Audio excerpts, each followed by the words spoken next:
Pernah dengar kalimat "rumah selalu menang"? Kalimat itu bukan cuma pepatah, tapi hukum yang lahir dari matematika.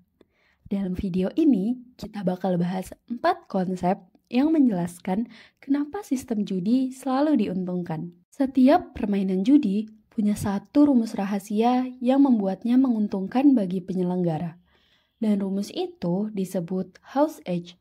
Secara matematis, nilai harapan pemain bisa dihitung dengan E sama dengan dalam kurung PM dikali W dikurang dalam kurung PK dikali L, di mana PM adalah peluang menang, W adalah jumlah kemenangan, PK adalah peluang kalah, dan L adalah kerugian saat kalah. Misalnya, peluang menang 45%, hadiah 1,8 kali lipat, dan peluang kalahnya 55%. Coba kita hitung.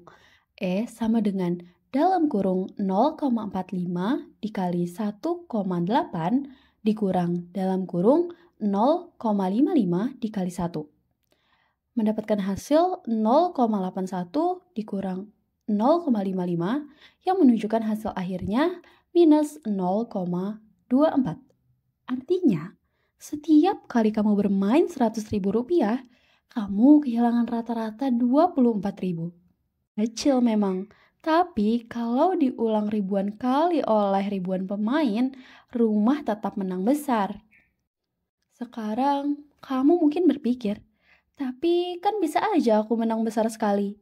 Benar, dalam jangka pendek, keberuntungan bisa muncul. Tapi secara probabilitas, hasil dari permainan acak akan selalu mendekati nilai harapan sebenarnya ketika dimainkan berkali-kali.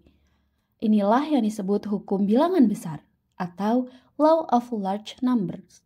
Jadi, walau kamu menang hari ini, jika terus bermain, hasil rata-rata kamu akan mengikuti nilai E negatif tadi.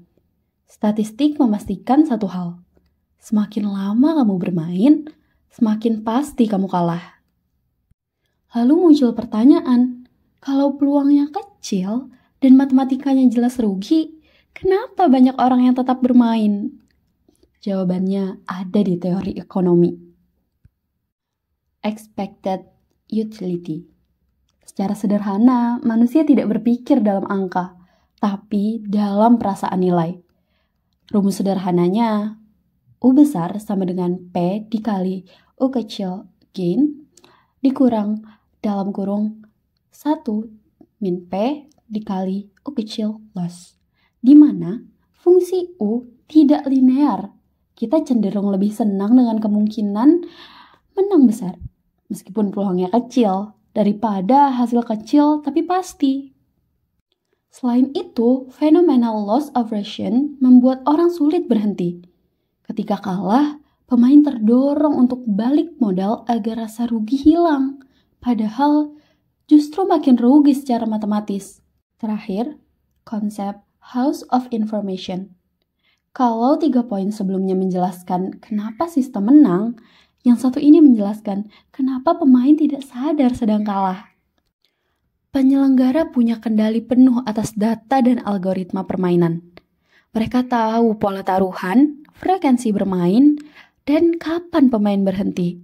Dengan data itu, sistem bisa menciptakan ilusi kontrol. Misalnya, kamu sering hampir menang atau sesekali menang kecil. Disinilah psikologi dan informasi bekerja bersama probabilitas. Sistem memberi sinyal seolah peluangmu naik, padahal nilai harapan tetap negatif. Dalam teori informasi, ini disebut asimetris informasi. Satu pihak tahu segalanya, pihak lain cuma menebak.